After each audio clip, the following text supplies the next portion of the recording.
Dear students, welcome to this YouTube channel once again. As you know, in the last class we have discussed about photoelectric effect. Today, basically, we will discuss the previous year questions of photoelectric effect. So, in the last class, I have told that the video will be so large if I solved this previous year question in that video. इसलिए मैं क्या किया, जो आई exam का previous year question है topic wise, उसके लिए मैं अलग से वीडियो बना दूंगा. ओके, एक एक टॉपिक्स पहले हम जैसे मैं लास्ट क्लास में किया था, पहले फोटो इलेक्ट्रिक इफेक्ट को डिस्कस कर दिया, उसके बाद कुछ सॉल्व्ड एग्जाम्पल भी किया है उस वीडियो में, और आज एक अलग वीडियो में हम प्रीवियस ईयर क्वेश्चन देखेंगे. ऐसे हर टॉपिक्स के लिए मैं करूंगा. ठीक है, तो चलिए स्टार्ट करते हैं प्रीवियस ईयर क्वेश्चन. सो देखो, the first question which was asked in IIT exam 2011, है ना. क्वेश्चन क्या है, देखो क्वेश्चन क्या है, what is the question. light described by the equation is equal to this: 90 volt per meter sin 6.28 into 10 to the power 15t plus sin 12.56 into 10 to the power 15t. Okay, is incident on a metal surface. मतलब यहाँ जो incident light है ये ऐसे एक electric field का equation से ये दिए हैं. ठीक है, the work function of the metal is 2 electron volt. So ऐसे नोट करते जाओ, द वर्क फंक्शन गिवन है. सो वर्क फंक्शन मतलब W0 is given here is 2 electron volt. Okay, 2 electron volt.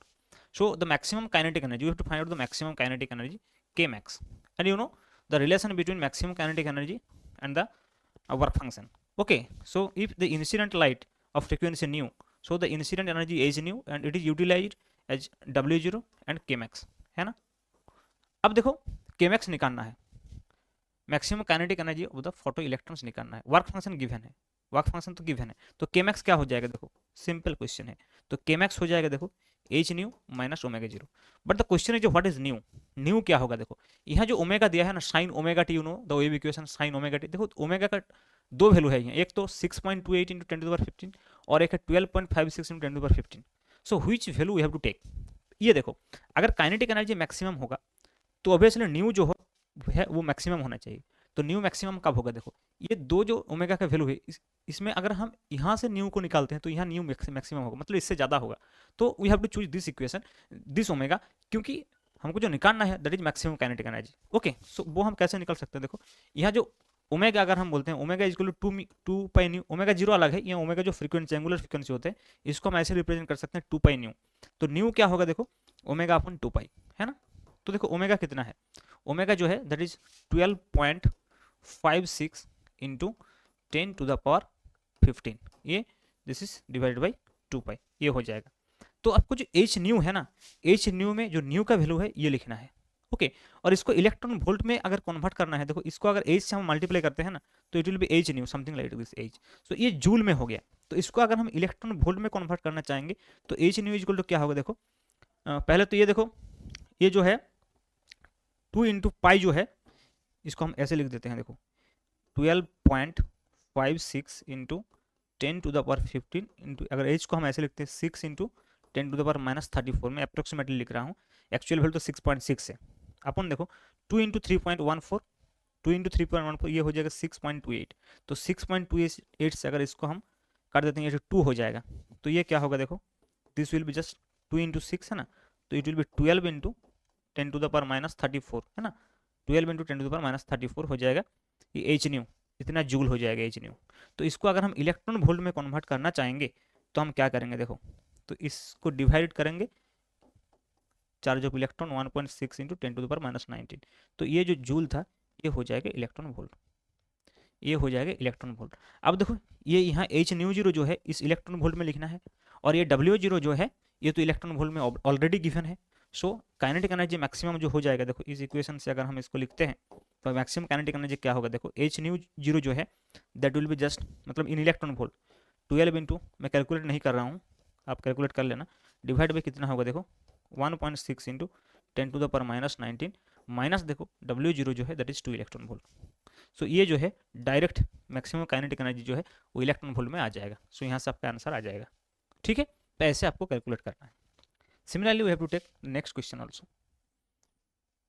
This question is asked in IIT 2013 and the question is similar kinds of question that we have discussed in the last. देखो electric field component of an electromagnetic radiation varies with time as this.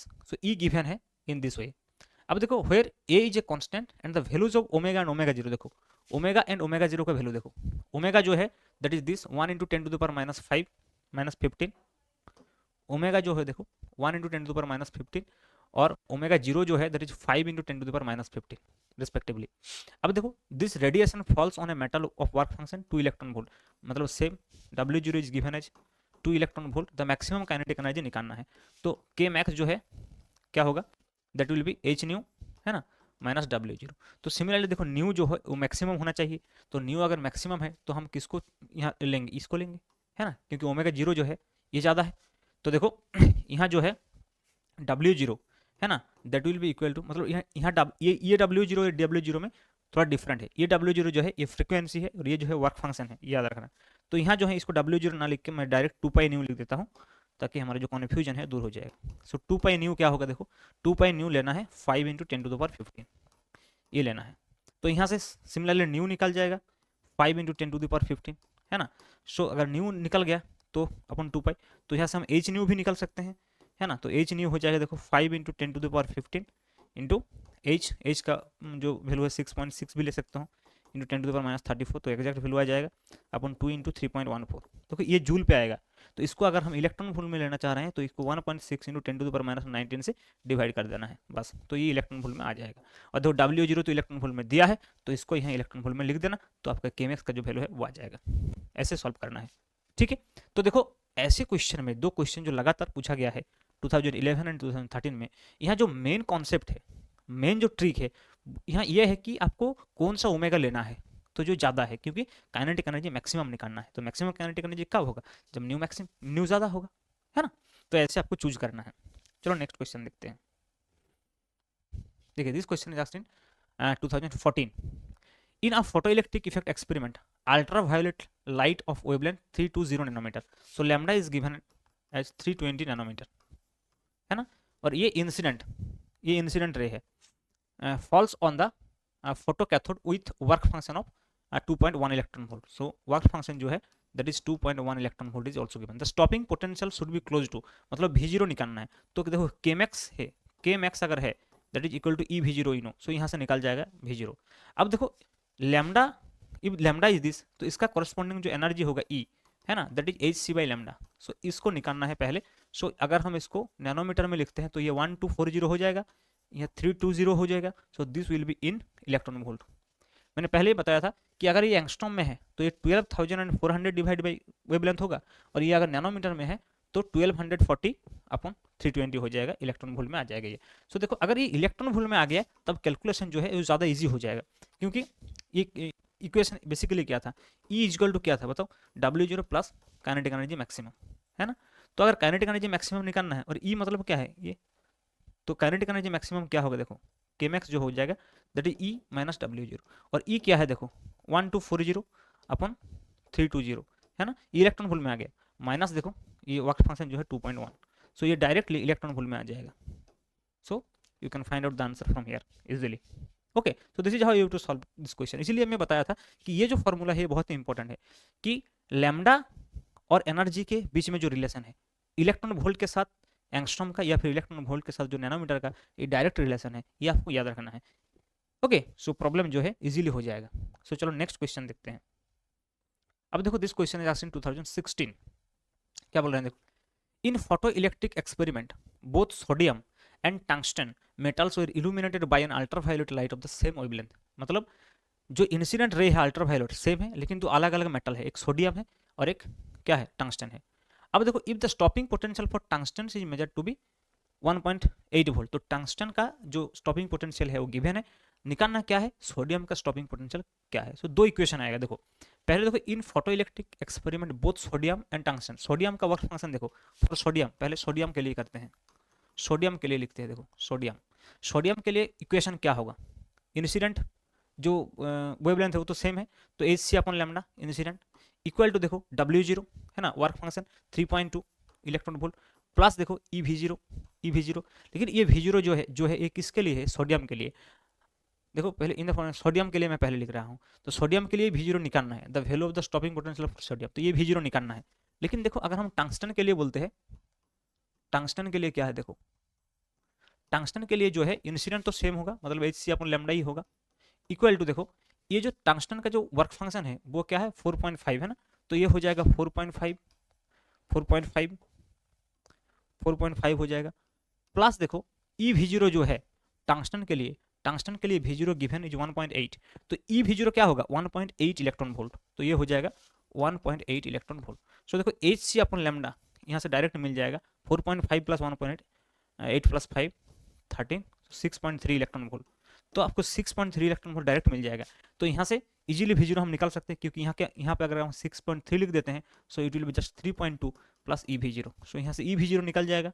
तो ई v zero क्या है देखो 6.3 minus 3.2 हो जाएगा, है ना, तो 3.1 है ना, 3.1 होगा, so 3.1 volt electron volt e v zero.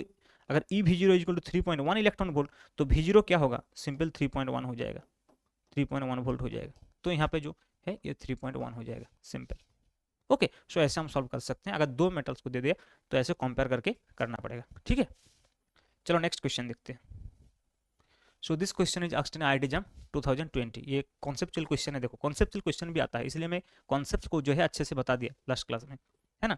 देखो क्वेश्चन क्या है, ये कोई न्यूमेरिकल्स नहीं है, सिंपल एक कॉन्सेप्चुअल क्वेश्चन है। In a photoelectric effect experiment a monochromatic light source emitting photons with energy greater than the work function of the metal under test is used. If the power of the light source is doubled, ये equation है, ये line important है, if the power of the light source is doubled which one of the following statement is correct?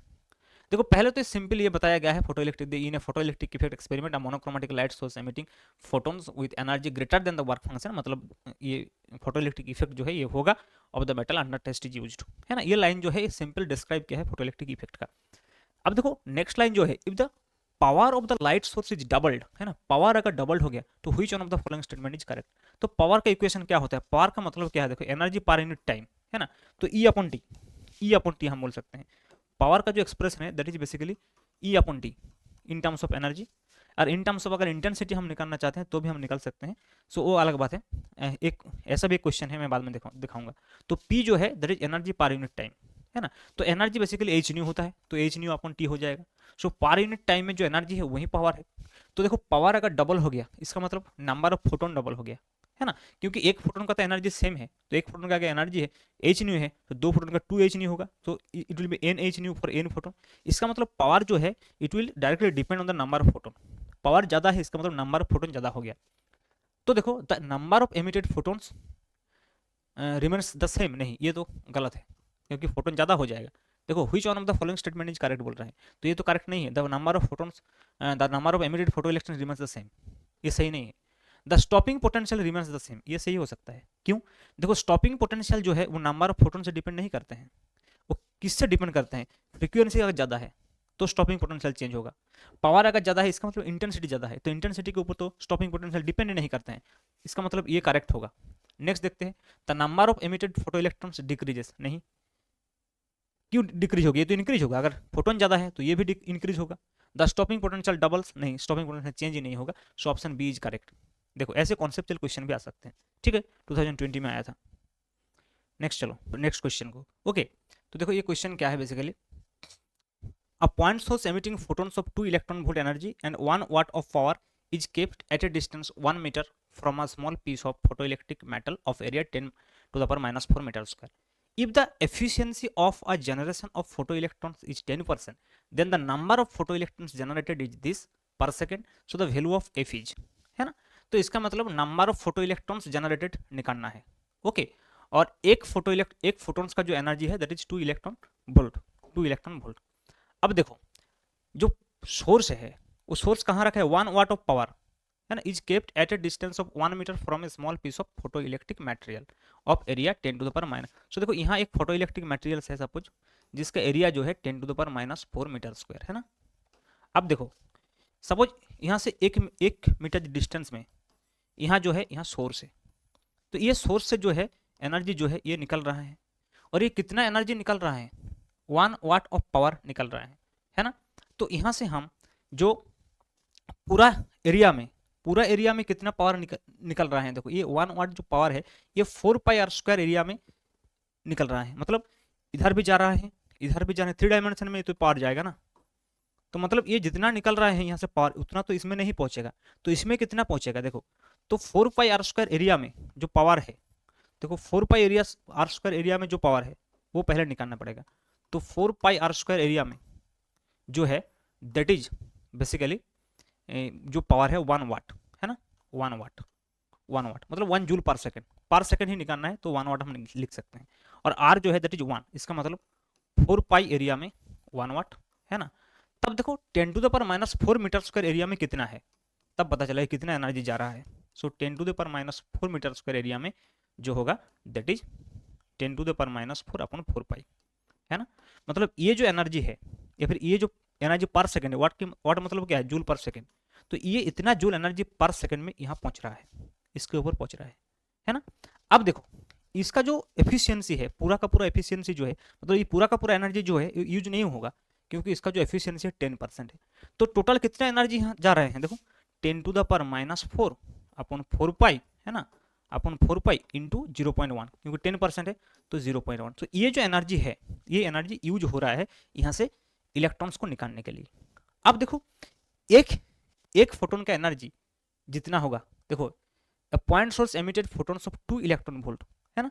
तो अगर अगर ये जो ये अगर इसका एफिशिएंसी है, मतलब इतना एनर्जी अगर जा रहा है, टोटल एनर्जी ये है, और एक फोटोन का जो एनर्जी है दैट इज 2 इलेक्ट्रॉन वोल्ट, तो अगर हम इसको 2 इलेक्ट्रॉन वोल्ट से डिवाइड कर देंगे है ना, तो क्या निकलेगा, नंबर ऑफ फोटोन्स निकाल जाएगा। यहाँ नंबर ऑफ फोटोन्स जो है वो आपका निकल जाएगा। देखो टोटल, क्योंकि ये जो है टोटल एनर्जी जा रहा है और एक फोटोन का जो एनर्जी है ये है, तो total number of effective photons मतलब जो इलेक्ट्रॉन्स को निकालेगा यहाँ से वो ये है, और ये number of photons he number of electrons होगा। सो अगर हम इसको कैलकुलेट करते हैं और देखो 2 इलेक्ट्रॉन वोल्ट जो है, इसको अगर हम कैलकुलेट करते हैं 2 इलेक्ट्रॉन वोल्ट को, तो ये हो जाएगा 2 इंटू 1.6 इंटू 10⁻⁻19 ये कैलकुलेट कर लेना। तो यहाँ से आपको नंबर ऑफ फोटोन्स मिल जाएगा, कितना इफेक्टिव नंबर ऑफ फोटोन्स जो यहाँ से इलेक्ट्रॉन्स को निकालने के लिए इफेक्टिव है, और उतना ही इलेक्ट्रॉन निकलेगा। सो ये नंबर ऑफ फोटो इलेक्ट्रॉन जो है F इंटू 10⁻12 ये आ जाएगा। ये शायद 12.48, मैं आंसर बता देता हूँ, 12.48 इंटू 10⁻12 आएगा। ओके, सो ये हो जाएगा 12.48, शायद यही आंसर है। ओके सॉरी 12.48 नहीं, 2.48, ये एक बार कैलकुलेशन कर लेना, ये हो जाएगा 2.48। ओके, सो यहाँ जो आंसर बनेगा दैट इज 2.48, इसको एक बार मैच कर लेना। आई होप ये कॉन्सेप्ट क्लियर हो गया है ना, कि टोटल कितना इफेक्टिव फोटोन जो ये 10⁻⁴ मीटर स्क्वायर में जा रहा है वो ही क्या करेगा, इलेक्ट्रॉन्स को निकालेगा। तो उतना ही होगा नंबर ऑफ फोटोन्स। ये पर सेकंड में क्यों, देखो ये जो है एनर्जी जो है ये पर सेकंड में हमने लिया है। Okay, so this is how you can solve this kinds of question. These questions are asked in IIT exam previous year. Okay, so thank you.